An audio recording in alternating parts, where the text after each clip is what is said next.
Well, I mean, the exciting thing to do would be some sort of electric vertical takeoff and landing supersonic jet of some kind. Vertical takeoff and landing, meaning no need for a runway. Just shoot up straight in the air and then... The aviation world is buzzing with excitement as Elon Musk unveils an exceptional $13 billion aircraft. Following the United States' first flying prototype of the next-gen airfighter, Musk's bold reveal has sparked global curiosity and raised many questions. Is this multi-billion-dollar marvel the real deal, or just a clever ruse? Join us on this special episode as we explore the capabilities and physics-defying features of Musk's latest aviation breakthrough. A physics-defying aircraft, Elon Musk, known for his groundbreaking ideas and projects in the 21st century, is making headlines once again. SpaceX has introduced an impressive new aircraft called the X-1, which has caught global attention. This aircraft was developed after years of secret research at SpaceX and has features that push the boundaries of physics. The standout feature is its ability to reach hypersonic speeds of up to 4,600 miles per hour, more than twice the speed of the famous SR-71 Blackbird. This incredible speed comes from a small space shuttle engine, previously used only in SpaceX's hypersonic missile. Adding this powerful engine to a fighter jet is a major leap forward in aerospace technology. One of the X-1's most impressive features is its advanced camouflage technology. This aircraft can blend into the sky, appearing like a cloud and making it nearly invisible.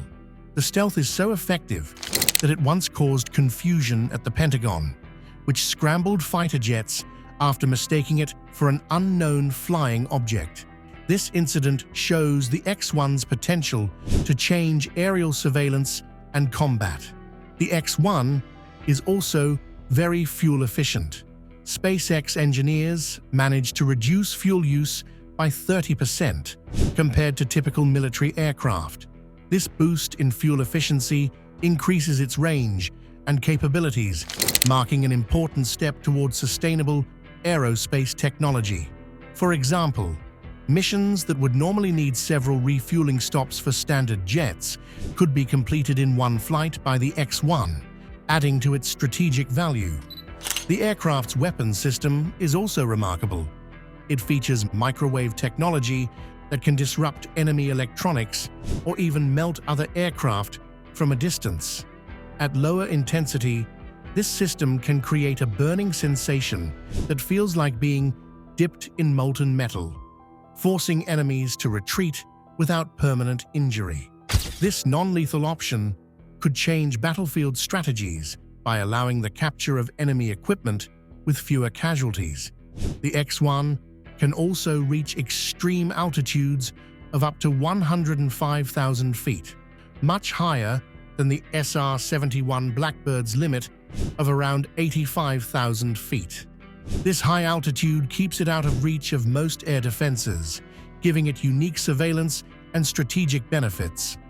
For comparison, commercial planes typically fly between 31,000 and 38,000 feet, and most fighter jets stay under 50,000 feet. The X-1's ability to fly much higher could lead to new military and civilian uses, such as better weather tracking, climate research, and even potential space tourism platforms. But even as the X-1 reaches these groundbreaking heights, the journey to get there has been anything but smooth. The X-1's political limitations. While the world believes that the X-1 is an exceptional aircraft, its development hasn't been without issues. So reports have suggested intense tension between Elon Musk and the Pentagon regarding control and deployment of this advanced technology. While Musk views the X-1 as a major strategic asset, military leaders are cautious, leading to a complex debate about advanced technology's role in warfare and balancing private innovation with national security. The X-1 is said to surpass even the most advanced fighter jets today, like the F-35 Lightning II and the F-22 Raptor.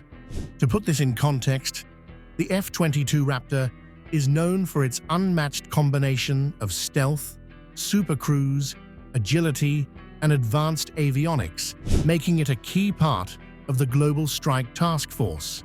This is the F-22 Raptor, the most lethal and dominant air-to-air fighter jet in the world. The F-35, on the other hand, is not just a fighter jet. It's a next-generation marvel with remarkable capabilities. This single-seat, single-engine aircraft is built for multi-role missions in all weather conditions, offering incredible adaptability.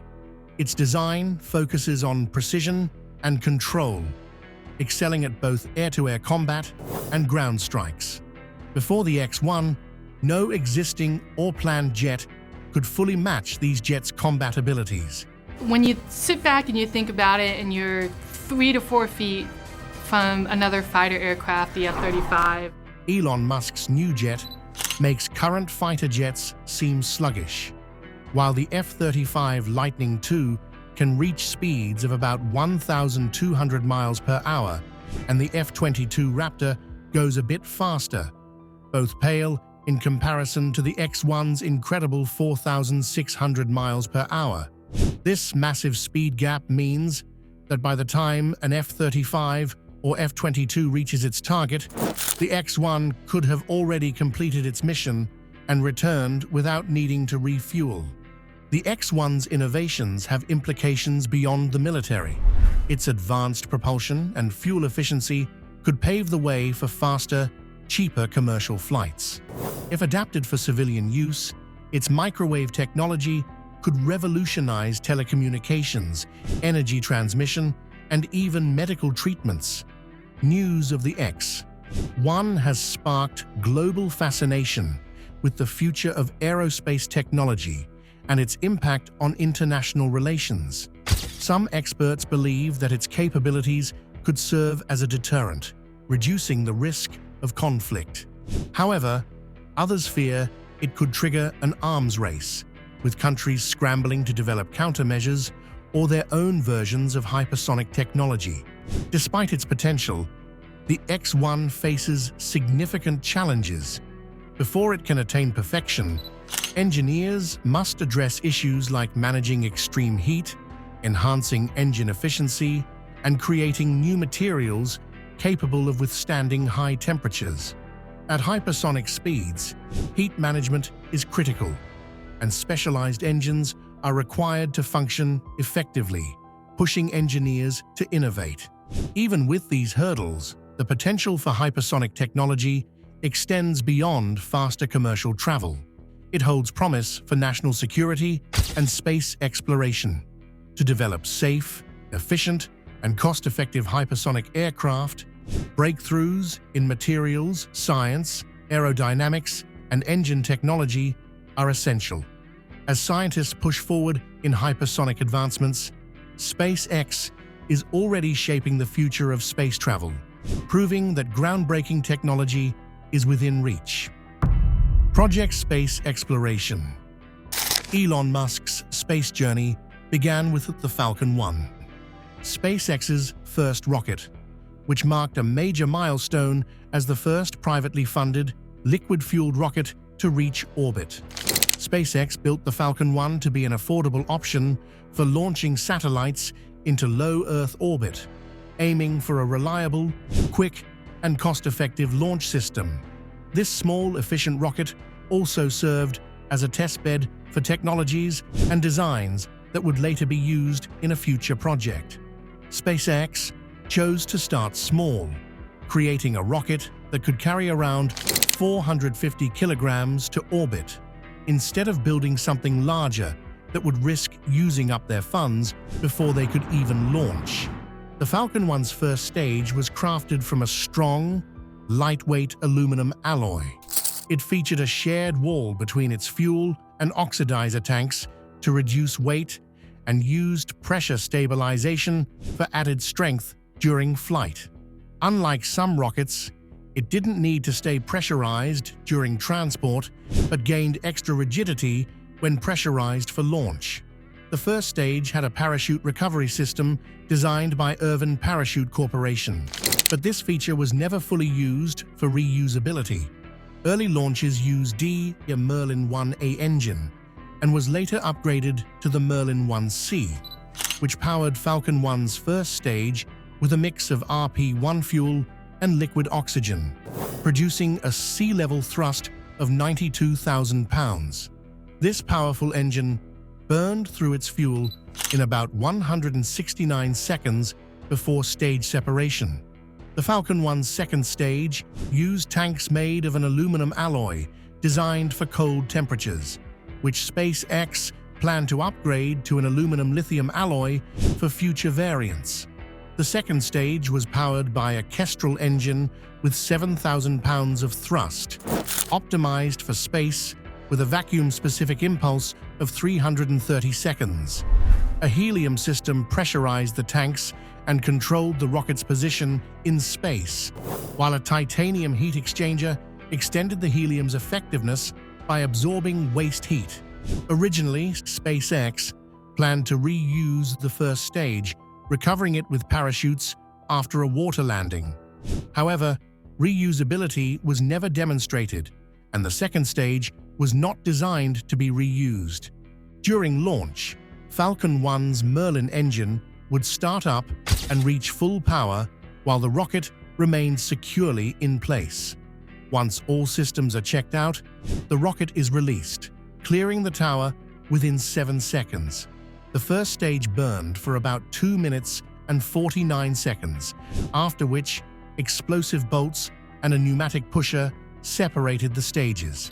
The second stage's Kestrel engine then burned for roughly 6 minutes, placing the payload in orbit with the capability to restart multiple times if needed. SpaceX had big ambitions with the Falcon 1. They wanted to offer affordable, straightforward access to space for small satellites. In 2005, they launched the Falcon 1 with a price tag of $5.9 million, which after inflation would be about $7.3 million today, a bargain in the world of rockets. By 2006, the cost rose to $6.7 million, and in 2009, it went up to $7 million for the Falcon 1 and $8.5 million for the upgraded Falcon 1E. SpaceX even offered discounts for clients booking multiple launches, keeping things competitive. However, by 2012, SpaceX had bigger plans, moving small payloads intended for Falcon 1 to their larger Falcon 9 rocket as secondary rides, changing the game once again. Originally, Falcon 1 was built to carry around 600 kilograms to low Earth orbit for $6 million.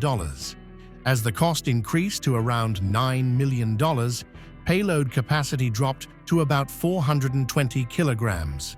But with the Falcon 1E, SpaceX aimed to pack more power, planning to deliver up to 1,000 kilograms to orbit for $11 million. Though retired in 2009 after 5 launches, the Falcon 1's success laid the foundation for SpaceX's future advancements and paved the way for more ambitious projects. Developing the Falcon 9. The Falcon 9 is exceptional. It is deemed even more special than any other rocket, and this is because parts of it can be used again, and it can carry both supplies and people into space. This groundbreaking marvel had its first flight on June 4, 2010, and made its first trip to the International Space Station on October 8, 2012. In 2020, it even became the first rocket built by a private company to send people into space, with 392 successful launches. And liftoff. Go SpaceX, go Starlink. It's the most used American rocket ever. Unknown to many, SpaceX had developed Falcon 1 independently, covering all costs without any pre-sold launches. With Falcon 9, however, SpaceX had NASA's backing through a commercial orbital transportation services contract, NASA agreed to buy several Falcon 9 flights once SpaceX demonstrated specific capabilities, offering milestone-based payments as part of this contract. Initially, NASA committed to 3 test flights of Falcon 9 with the Dragon spacecraft, bringing the contract to $278 million, which later rose to $396 million as new goals were added. In a major move, SpaceX secured a deal with NASA to deliver supplies to the International Space Station using the Falcon 9 and Dragon, worth $1.6 billion for at least 12 missions. Payments depended on the success of test flights, which motivated SpaceX to deliver. By 2011, SpaceX estimated its Falcon 9 development costs to be around $300 million, while NASA suggested that traditional government contracts could have inflated this to $4 billion, with a commercial approach potentially reducing it to $1.7 billion. SpaceX later shared that the combined development cost for Falcon 9 and Dragon was a joint effort, with NASA contributing $396 million and SpaceX providing over $450 million. In congressional testimony, SpaceX explained that NASA's more flexible requirements allowed Falcon 1 and Falcon 9 to be developed at a total cost of about $390 million.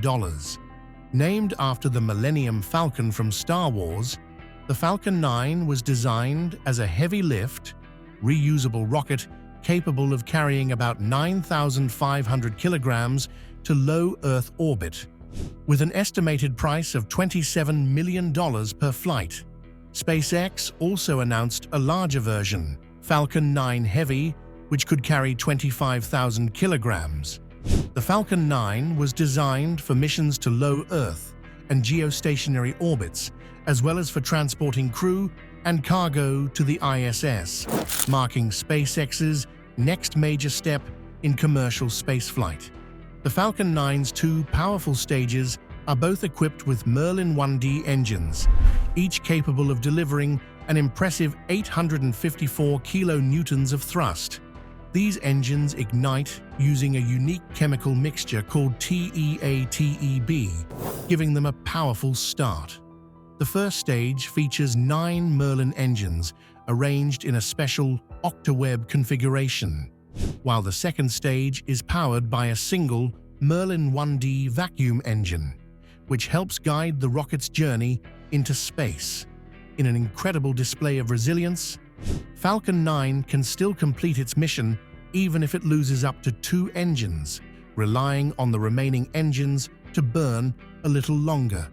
Each Merlin engine is monitored by 3 flight computers, constantly checking each other for accuracy and precision.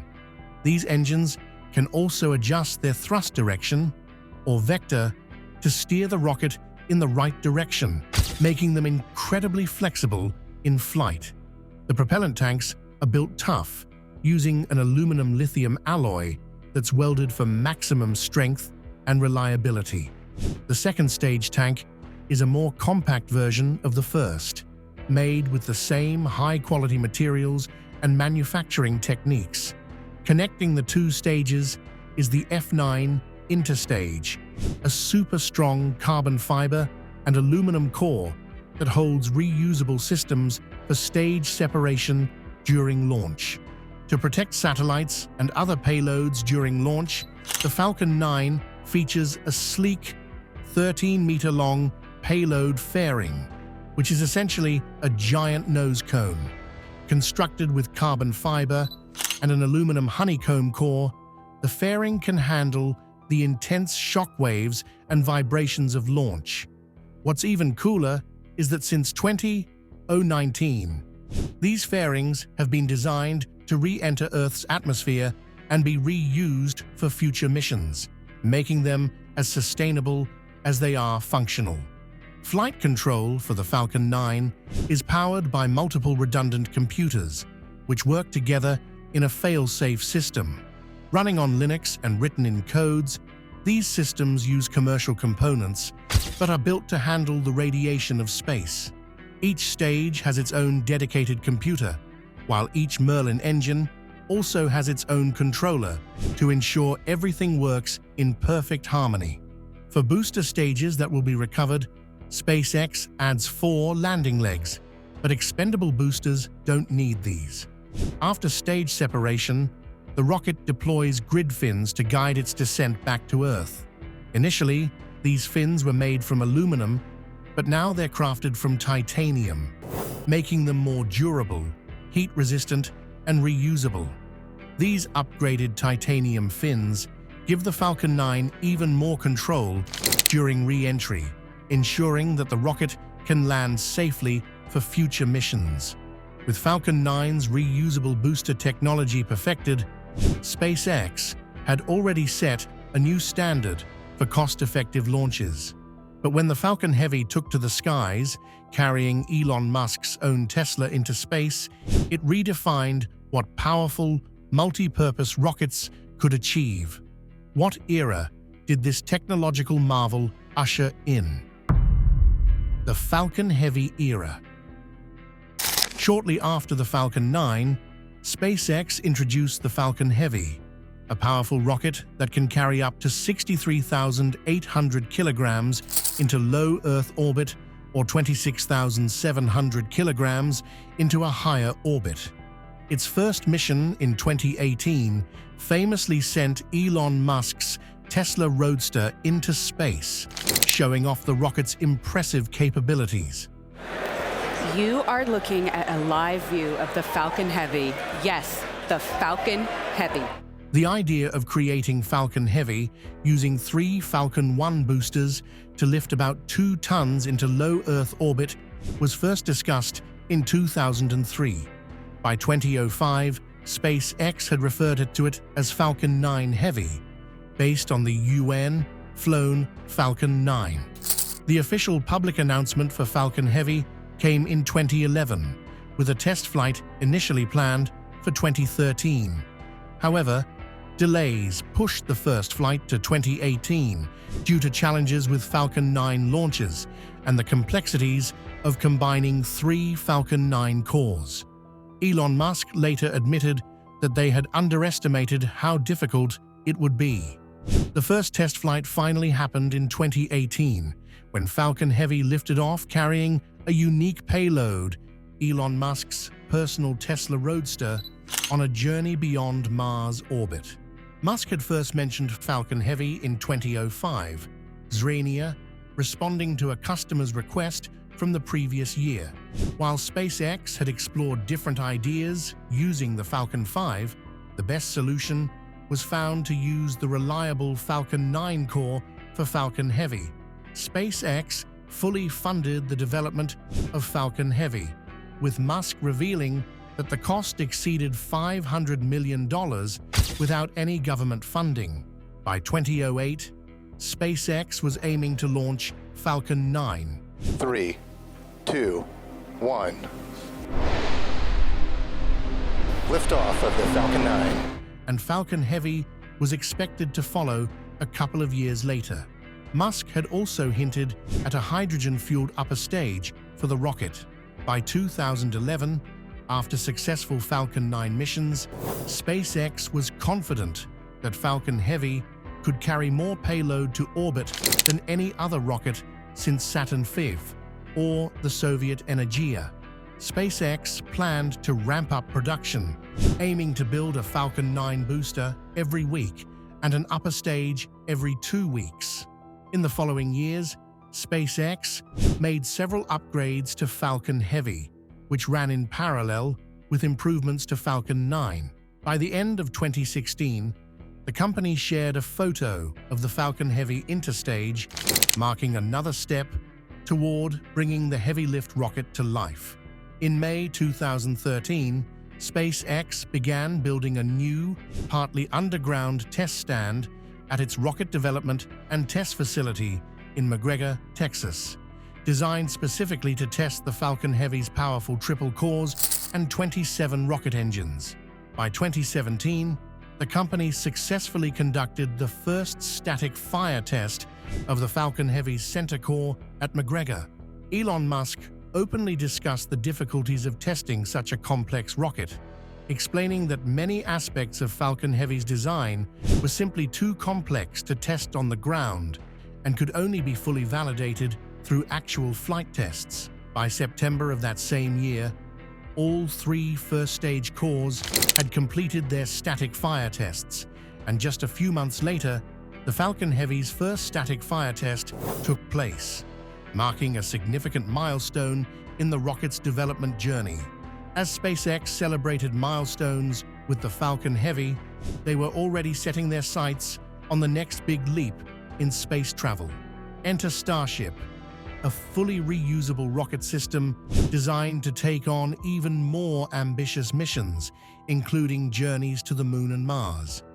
SpaceX Starship. Since early 2024, Starship has been in active development. SpaceX is presently testing prototype models and making gradual improvements. It's designed to replace the Falcon 9 and Falcon Heavy rockets and handle various space missions. For long trips, like to the Moon or Mars, Starship will refuel in orbit by transferring fuel from one Starship to another. A test for this is planned for 2025. Or even just to give it a boost so it can deploy satellites into higher energy orbits. SpaceX also has special Starship versions, including one to launch Starlink satellites and another to carry astronauts to the Moon for NASA's Artemis program, starting in 2026. When fully stacked and loaded, Starship is a massive rocket, about 400 feet tall, about the height of a 40-story building, and weighs around 11 million pounds. It has 2 main parts, the Super Heavy booster and the Starship spacecraft, both powered by Raptor engines. These engines use liquid methane and oxygen, making them some of the most advanced engines ever built. The body of a spaceship is made of strong stainless steel, which SpaceX creates by stacking and welding big metal cylinders. Inside, special domes keep the methane and oxygen tanks separate. Starships are designed to carry huge amounts of cargo, between 100 and 150 tons to low Earth orbit and up to 60,000 pounds to higher orbits. The Super Heavy booster alone is about 250 feet tall and holds a lot of fuel, around 7.5 million pounds. It has a huge oxygen tank and a methane tank, plus a powerful setup of 33 Raptor engines. The engines fire at liftoff to give Super Heavy massive power, over double that of the Saturn V rocket, which sent astronauts to the Moon.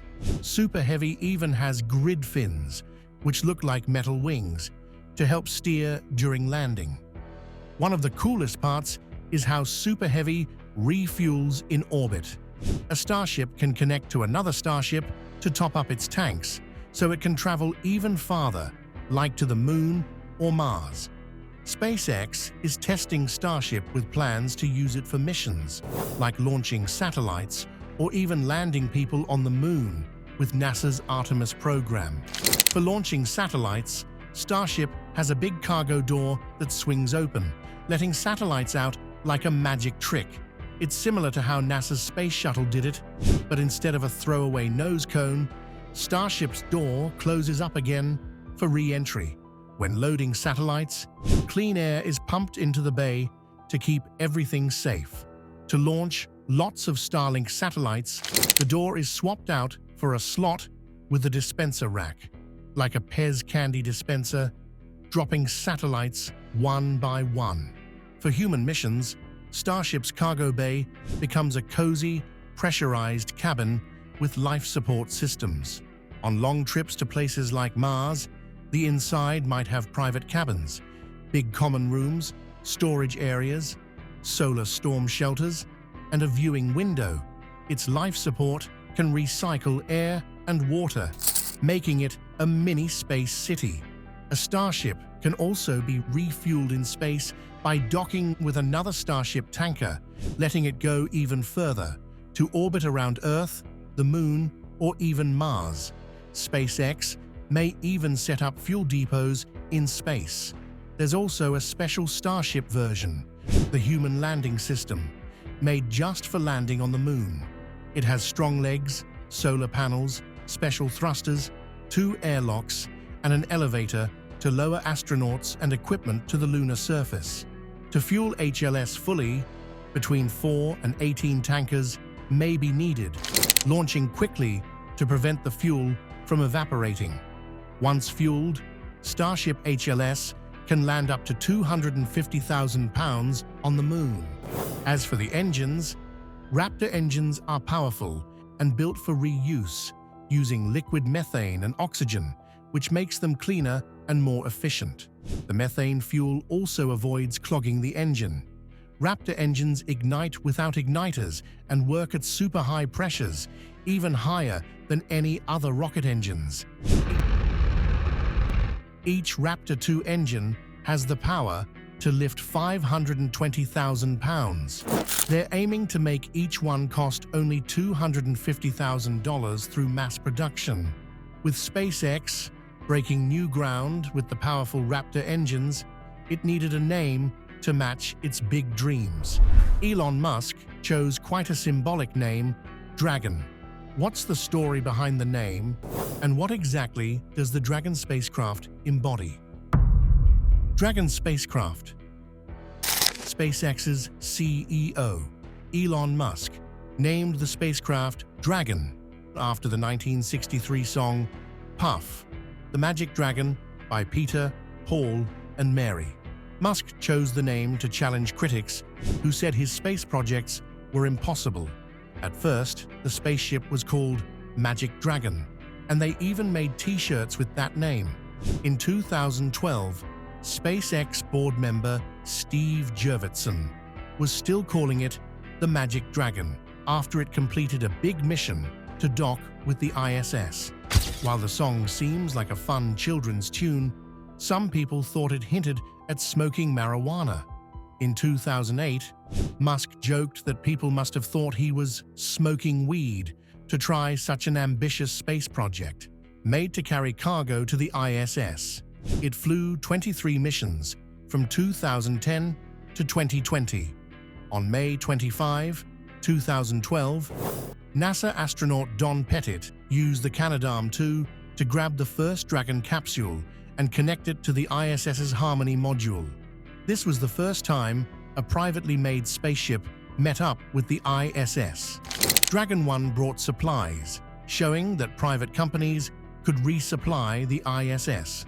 The next day, Pettit became the first astronaut ever to enter a privately built spaceship in orbit, proudly announcing, "Houston, station, we've got us a Dragon by the tail." In 2019, SpaceX introduced a new and improved Dragon spacecraft called Dragon 2. It comes in 2 types, Crew Dragon and Cargo Dragon. Crew Dragon carries astronauts to the ISS and on private missions, while Cargo Dragon brings supplies to the ISS through the CRS program. The first test of Crew Dragon without a crew happened in March 2019, and the first test with a crew was in May 2020. There was also an idea for a special version called Red Dragon, designed to go all the way to Mars. SpaceX and NASA's Ames Research Center had plans for Red Dragon to launch on a Falcon Heavy rocket and bring back samples from Mars at a lower cost than NASA's own plans. Originally, they wanted to launch it by 2018 to 2022, but in April 2016, SpaceX announced it would try to launch a modified Dragon lander to Mars in 2018. Later, Elon Musk cancelled Red Dragon in July 2017 to focus on developing Starship instead. Red Dragon would have used special thrusters called Super Draco thrusters to land on Mars without needing a parachute, using its own drag to slow down in Mars's atmosphere before landing. SpaceX's Dragon X spacecraft is designed to carry supplies, science experiments, spacesuits, and tools to NASA's Lunar Gateway, a space station planned to orbit near the Moon. Launched by Falcon Heavy rockets from Kennedy Space Center, Dragon XL can stay at the Gateway for 6 to 12 months, allowing scientists on Earth to control experiments remotely. It can carry over 5,000 kilograms of cargo to lunar orbit. NASA has been working with SpaceX to improve the Dragon XL's design and options for carrying cargo. Eventually, Starship may take over Dragon XL's role once it's fully developed. They have also shared plans for the Artemis 4 mission, which will bring astronauts to the Gateway and use Dragon XL to deliver science experiments. Starship will help assemble the Gateway station in space. Thanks for watching. See you in the next video.